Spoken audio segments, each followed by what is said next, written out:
नमस्कार दोस्तों। इसरो ने बुधवार को अंतरिक्ष क्षेत्र में एक नया इतिहास रचते हुए चंद्रमा के साउथ पोल पर लैंडर विक्रम और रोवर प्रज्ञान से लैस लैंडर मॉड्यूल की सॉफ्ट लैंडिंग कराने की सफलता प्राप्त की।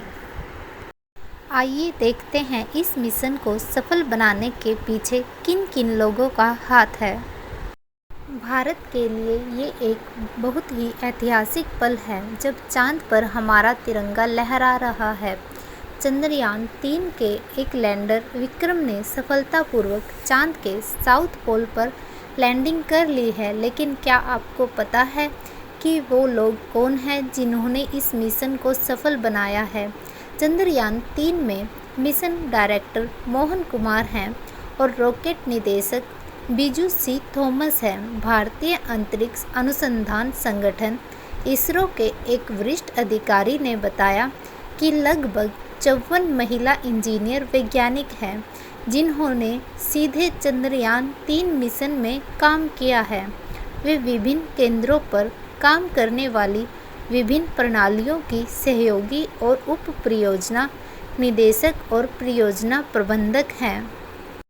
चंद्रयान 3 में काम करने वाले कुछ वैज्ञानिक इस प्रकार हैं।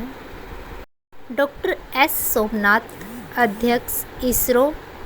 अधिकांश हिंदू नाम भगवान का प्रतीक होता है। भारतीय अंतरिक्ष अनुसंधान संगठन इसरो के अध्यक्ष एस सोमनाथ के मामले में नाम का अर्थ चंद्रमा का स्वामी है। संयोग से बुधवार शाम को भारत के मून लैंडर को सफलतापूर्वक सॉफ्ट लैंडिंग करते देखना उनकी जिम्मेदारी है। एक युवा इंजीनियर के रूप में सोमनाथ ने अपने 2 वरिष्ठों के साथ ध्रुवीय उपग्रह प्रक्षेपण यान में एक विसंगति को ठीक किया जो उड़ान के लिए तैयार था।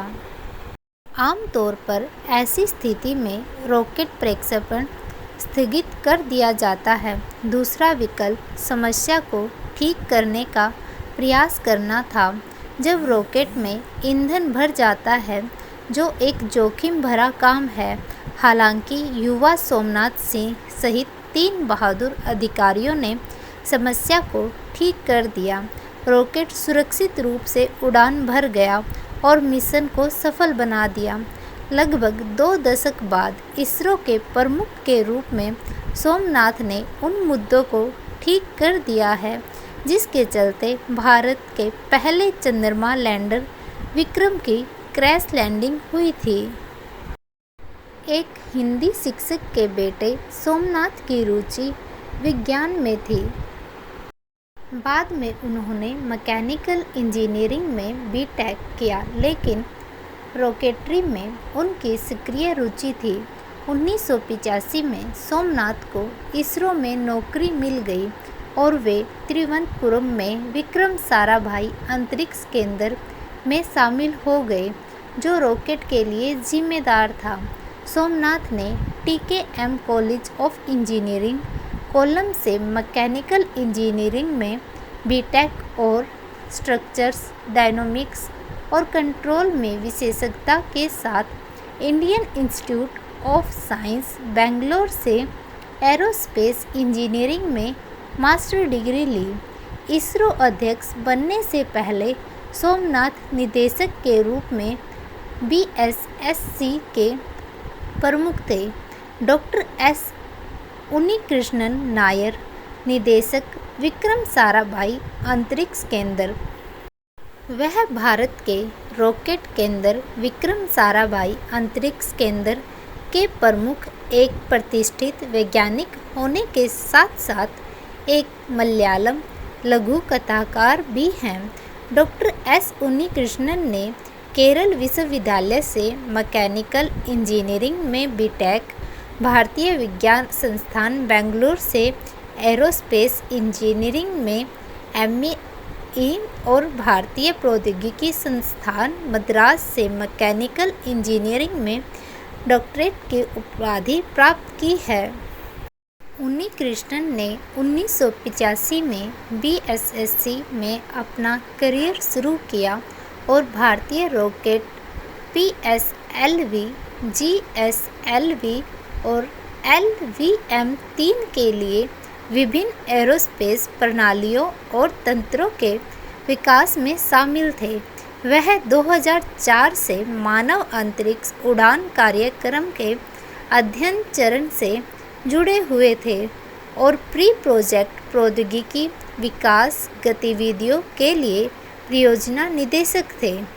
इसरो में सबसे युवा केंद्र मानव अंतरिक्ष उड़ान केंद्र के संस्थापक निदेशक रूप में उन्नीकृष्णन ने गगनयान परियोजना के लिए टीम का नेतृत्व किया है और बेंगलोर में HSFC में अंतरिक्ष यात्री प्रशिक्षण केंद्र की स्थापना की है।